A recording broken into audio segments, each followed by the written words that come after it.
Bismillahirrahmanirrahim. Assalamualaikum warahmatullahi wabarakatuh.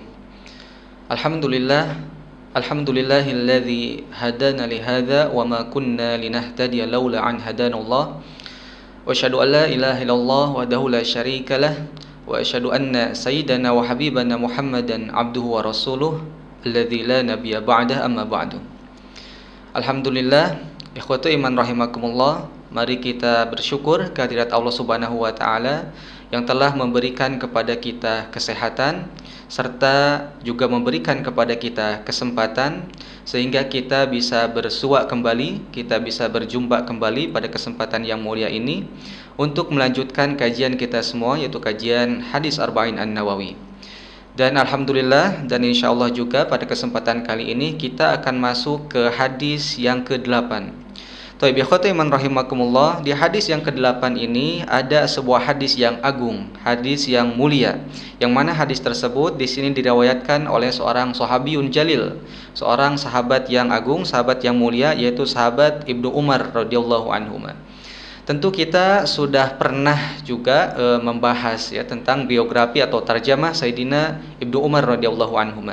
Jadi Ibnu Umar radhiyallahu anhu beliau merupakan seorang sigor sahabah atau sahabat junior, dan beliau merupakan anak atau keturunan dari Sayyidina Umar Ibnul Khattab radhiyallahu anhu.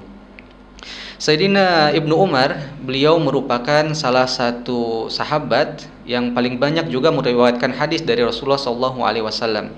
Ya, jadi yang pertama sahabat yang paling banyak meriwayatkan hadis, yang pertama ada Sayyidina Abu Hurairah radhiyallahu anhu, kemudian yang kedua ada Ibnu Umar radhiyallahu anhu. Yang mana menurut para pakar, riwayat hadis yang diriwayatkan oleh Ibnu Umar itu berjumlah 2630 hadis yang diriwayatkan oleh sahabat Ibnu Umar radhiyallahu anhu. Yang ini sekali lagi menunjukkan akan kefakaran atau akan tingginya semangat beliau dalam mempelajari hadis dari Nabi Muhammad SAW. Tapi ikhwati iman rahimakumullah, mari kita masuk ke pembahasan hadis tersebut.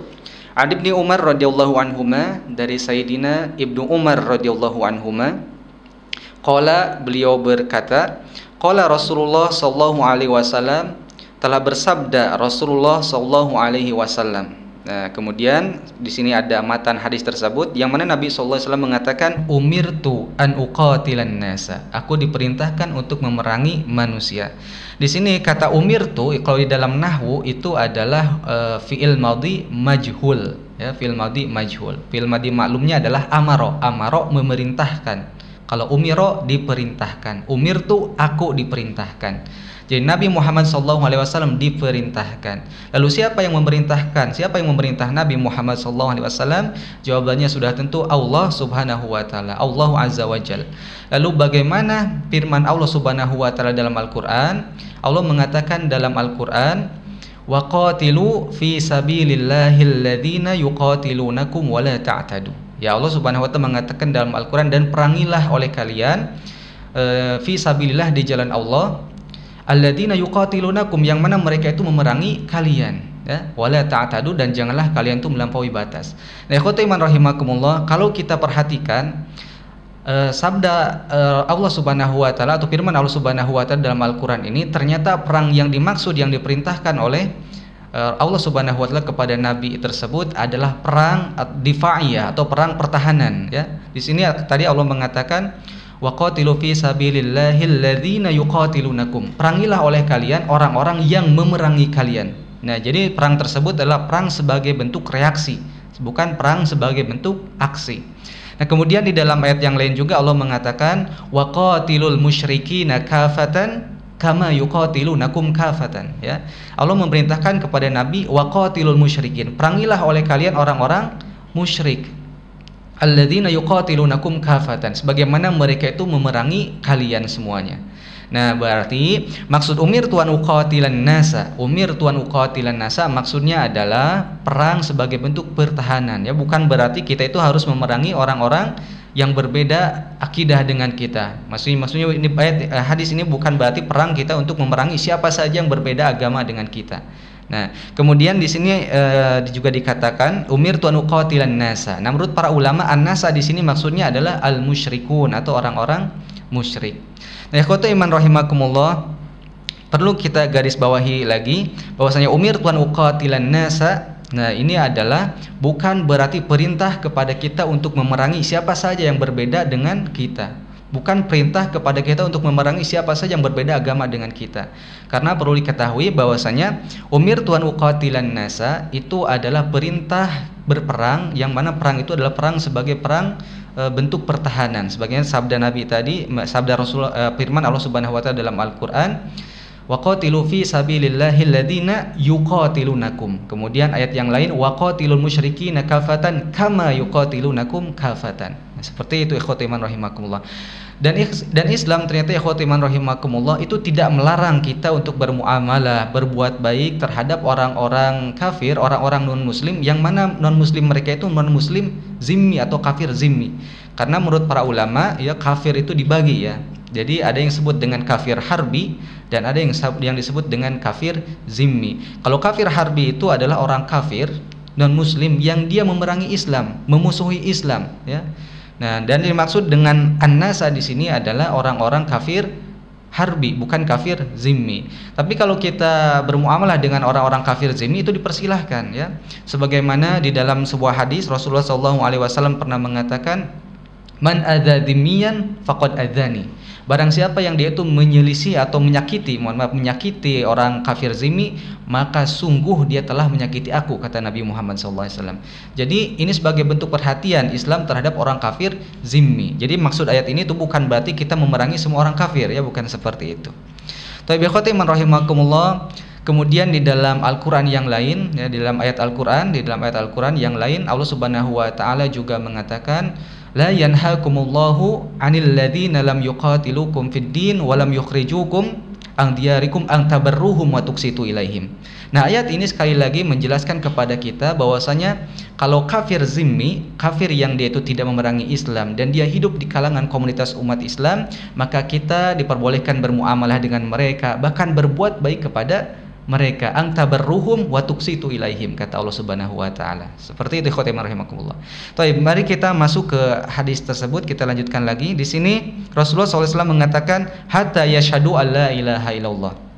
Sampai mereka itu bersaksi bahwasanya tidak ada Tuhan selain Allah Subhanahu wa taala, wa anna Muhammadan Rasulullah, dan bahwasanya Nabi Muhammad SAW itu adalah Rasulullah, Rasulullah utusan Allah Subhanahu wa taala.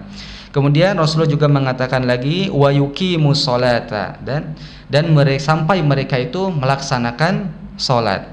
Nah, di dalam syarah hadis arba'in di dalam kitab Tuhfah Rabbaniyah disebutkan bahwasanya yang dimaksud dengan wa yuqimus sholata itu maksudnya adalah al murad bis shalah hunna al mafruḍah la jinsuha ya. Jadi yang maksud dengan wa yuqimus sholata ini maksudnya adalah al mafruḍah atau ibadah-ibadah wajib atau kewajiban ya. Jadi aku diperintahkan untuk memerangi manusia sampai mereka bersyahadat bahwasanya tidak Tuhan selain Allah, kemudian Nabi Muhammad SAW itu adalah utusan Allah Subhanahu wa taala, kemudian melaksanakan salat. Dan maksud melaksanakan salat di sini adalah melaksanakan al-mafruḍah atau segala bentuk kewajiban agama. Kemudian wa yu'tuz zakata. Maksud wa yu'tuz zakata di sini menurut para ulama adalah yu'tu az-zakata al-mafruḍah li mustahiqiha, sampai mereka itu mengeluarkan zakat kepada para mustahiknya. Kemudian ikhwati iman rahimakumullah, fa idza fa'alu, apabila mereka itu melakukan hal itu, mereka itu melaksanakan atau mereka bersyahadat tidak ada Tuhan selain Allah, kemudian bersaksi bahwasanya Nabi Muhammad itu utusan Allah, kemudian wa yuqimus sholata, melaksanakan salat, wa yu'tuz zakata, menunaikan zakat, fa idza fa'alu dzalika, apabila mereka melakukan semua hal itu, asamu minni dima'ahum. Nah, maka terpeliharalah dariku darah dan harta mereka. Maksudnya kalau misalkan mereka itu bersyahadat, kemudian melaksanakan sholat, melaksanakan zakat, melaksanakan semua bentuk kewajiban agama, maka diharamkanlah harta mereka dan darah-darah mereka. Dalam artian kita tidak boleh memerangi saudara kita sesama muslim ya. Bahkan jangankan kita memerangi ya, di dalam sebuah hadis yang lain Rasulullah mengatakan sibabul muslimi fusukun wa qitaluhu kufrun. Mencaci seorang muslim itu adalah sebagai bentuk kefasikan ya, wa qitaluhu kufrun, dan memeranginya adalah sebagai bentuk kekufuran.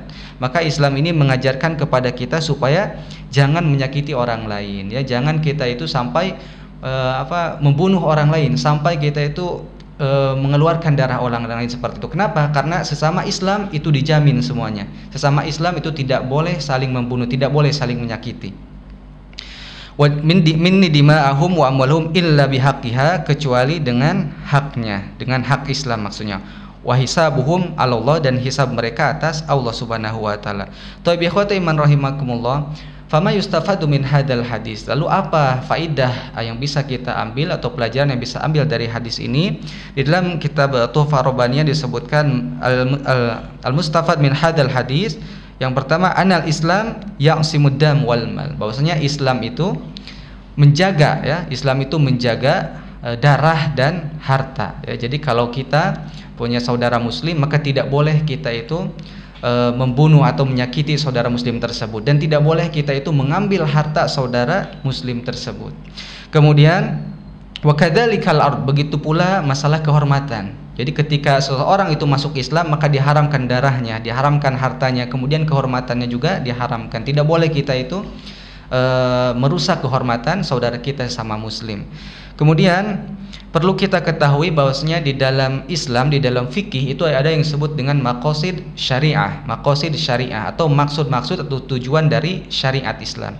Nah, maqasid syariah menurut para ulama itu kurang lebih ada 5, ya. Yang pertama ada hifdzu ad-din, menjaga agama, ya, menjaga agama. Kemudian yang kedua adalah hifdzun nafs, menjaga jiwa manusia. Bagaimana Islam memperhatikan supaya kita tidak saling bermusuhan, kita tidak saling membunuh. Bahkan pembunuhan itu termasuk dosa yang paling besar di hadapan Allah Subhanahu wa taala. Kemudian yang ketiga adalah hifzul aql, ya, menjaga akal. Bagaimana Islam itu memperhatikan kepada kita supaya kita bisa menjaga akal sehat kita. Salah satunya adalah sebagai bentuk sebagaimana Islam itu mengharamkan khamar, ya, mengharamkan khamar, kemudian mengharamkan segala bentuk hal yang dapat merusak akal manusia. Nah, ini sebagai bentuk salah satu perhatian Islam terhadap akal manusia, atau dalam maqasid syariah disebutnya adalah hifzul aql. Kemudian selanjutnya adalah hifzun nasl. Ya, hifzun nasl ini adalah menjaga keturunan. Ya, kita lihat di dalam Islam bagaimana Islam sangat memperhatikan masalah nasab, masalah keturunan, ya. Di dalam Islam ada bab munakahah, kemudian bab pernikahan, kemudian dan bab-bab yang lainnya. Itu diatur sedemikian rupa di dalam Islam. Untuk apa? Untuk terciptanya yang namanya hifzun nasl, terjaganya keturunan, menjaga keturunan. Kemudian selanjutnya adalah hifzul mal, menjaga harta, ya. Sebagaimana dalam Islam juga dalam fikih ada yang disebut dengan bab muamalah dan lain sebagainya, sebagai bentuk perhatian Islam terhadap hifzul mal, terhadap maqasid syariah yaitu hifzul mal. Jadi kembali lagi bahwasanya Islam itu syariat Islam itu mempunyai maqasid, mempunyai tujuan-tujuan, ya, mempunyai tujuan-tujuannya.